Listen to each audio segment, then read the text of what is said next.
Now, there is a row in Haringey over the council's flagship policy to redevelop 2 estates in partnership with a private company and build 6,400 homes. It's been the focus of criticism over fears that locals will be priced out of their communities. Tanjil Rashid has more. The Northumberland Park estate in North London, moments away from Tottenham Hotspur's £1 billion new stadium, is also one of the most deprived areas in Britain. Haringey Council has developed a plan to regenerate it and the neighbouring Broadwater Farm estate, a 20-year project to build 6,400 homes worth £4 billion. 40% of these homes are slated to be affordable.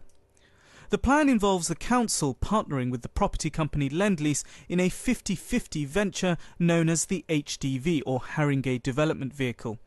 Do not gift people's houses to a private. This has sparked protests about privatisation and what critics have called the social cleansing of the neighbourhood. The Labour-run council say cuts to their housing budget leave them with no choice but to enter into such an arrangement. There are now doubts about its future, though, after a reselection process has seen at least 17 Labour councillors either withdraw from May's council elections or find themselves deselected. Earlier this year, a resident of Northumberland Park told Sunday Politics London about her fears. People have brought their families up here. People have got memories. It's not just a house. But that's not the concern of the council. It's just pure profit. And nothing they say is going to make me think any different about that. The scheme is currently subject to a judicial review. I'm joined now by Councillor Alan Strickland, Haringey's Cabinet Member for Housing until May, when he'll be stepping down, and by Aditya Chakraborty, the Guardian's chief economics commentator who grew up near the Northumberland Park estate. Welcome to both of you. First of all, Alan, you heard there in that film the lady saying it's just about profit. Is that right? Absolutely not. So this is fundamentally about tackling our 10,000 long waiting list, the 3,000 people in temporary accommodation, the unacceptable levels of poverty and unemployment in the Northumberland Park estate. And that's why we want to build new homes, why existing tenants are guaranteed replacement homes at the same rent, and why there'll be a new school, a new health centre and major jobs programmes. That's what it's about. Right, Aditya, what's your problem? There's no social housing target for any of the estates in the Haringey Development Vehicle. There's been precious little consultation. What consultation there has been on Haringey Council's own consultancy reports has been dire, so that 3/4 of the SAMs and neighbours on the Northumberland Park estate don't even know that there's going to be a demolition. Meanwhile, the council putting out papers which has got maps, colour-coded, which show streets, houses, flats which are going to be knocked down. We don't know what will replace them. We've just been given a very, very loose promise about 40% affordable, which, as everyone knows, in London doesn't mean affordable at all. So you don't believe, Alan, when he says that all council tenants whose existing homes are demolished are guaranteed to be rehoused on the same terms? Well, I've read the... Actually, I should thank Alan because he spoilt a number of weekends for me because I've had to go through the paperwork put out by Haringey Council and actually read the difference between what the rhetoric is and what they have actually agreed to. And the actual plan is shot through with more get-out clauses than would keep David Blaine happy. So it doesn't include housing association tenants, it doesn't include people who already own their own places, so it doesn't include leaseholders, and it doesn't include people who are shopkeepers. Well, let's put that to Alan. Is that true? No. Are there no guarantees for those groups of people? And if there are, why aren't they in your plan? There are clear guarantees set out in our policy.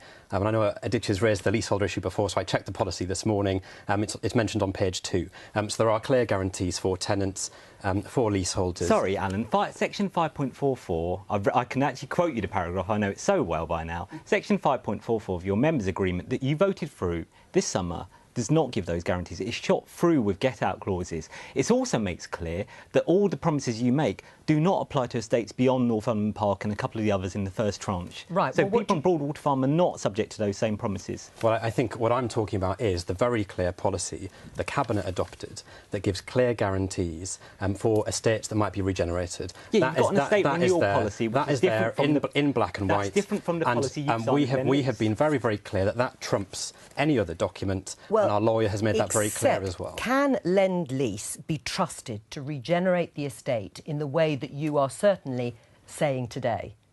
Well, what most councils in London have done on big regeneration schemes is to sell land 100% to a developer, and then you only really have control through the planning committee. This, what we're proposing, is a 50-50 partnership, so half of the people around the table on that board will be people from the council, so we can't be forced to do anything. We have a lot of control into the future, and it puts the council in the driving seat, rather than just playing second fiddle to a developer. Which will not be run by the council. The council do not have majority control. They do not have the final control over this project. And the problem is the track record isn't great, is it? Because if you look at Lend-Lease, and they were given the rights to develop an estate, Haygate in Southwark, for example, and there were only 82 social houses provided out of 1,200 that were demolished. How can you promise that won't happen again here?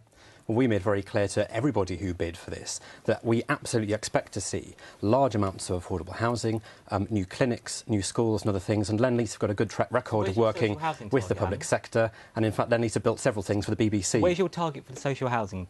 They're very clear that the 40% target is written through There is not all a target of the for social documents. housing. That's very, very clear. That's a target for affordable all housing, tenants isn't it, who live on the estate at the moment are guaranteed replacement home on the same terms. Joe, the problem with That's this... in black and white. Don't talk over each other. Go on, then say your point. Is that the way that Alan and his colleagues have approached this is shot through with contempt. Contempt for their colleagues who've written 2 reports, fraud scrutiny committee saying an immediate halt. Contempt for the MPs, both of them in the area have written letters calling for an immediate halt. Contempt for the people who live on the estate, such as Sam Leggett, who didn't even know that this thing was happening until it was too late. But isn't it your role to always criticise policies? Isn't this a genuine attempt by the council to actually meet, well, let me finish this question, to actually meet the needs of the housing crisis in London by doing something? I'm from the same borough as Bambos. He's actually my MP, and I've written pieces in support of what Enfield Council has been doing on housing, which is trying to build housing in which the council has genuine control, which is commissioned by the council. You're making it more difficult with these sorts of criticisms. No, because I favour social housing for people, which is the thing that we have most dire need for in London. Right, Bambos, who's right here? Well, in Enfield we have got Housing Gateway, which is actually acquiring properties, using council money to acquire properties to house council tenants, and we plan to do that. Why? Because it takes pressure off the huge cost we face for temporary accommodation. Right, but you are actually using money that the council is raising.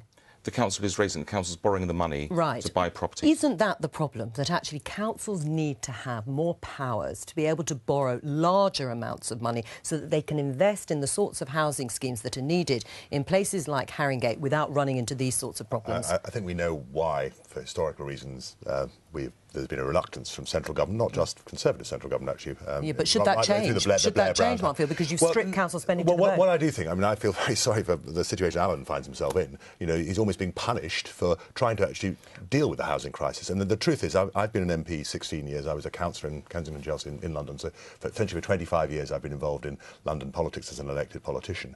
And there's always been a housing crisis, and it's got a lot worse. Yeah. And I think we need imaginative solutions, and rather than being held back by an ideology that says we must have X or, you know, percent of social housing. We mustn't talk over the people that we're meant to be looking after. No, Isn't that right? Right, but can I just come to a final question to Anna? The regeneration will drive up prices, won't they, for those who already own their own leases or pay commercial rents? And in that sense, you will end up driving them out of those neighbourhoods.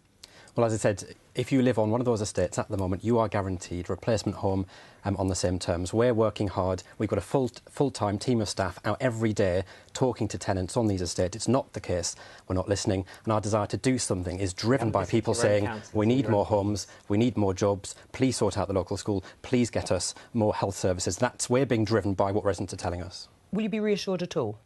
I'll be reassured when I see an actual document, which you haven't got, I think, which says, actually, we have got a social housing target, which is satisfactory, and we will actually have a genuine right to return, not a rhetorical right to return, which is completely undercut by the pieces of paper they sign off. OK. Thank you to both of you. Thank you.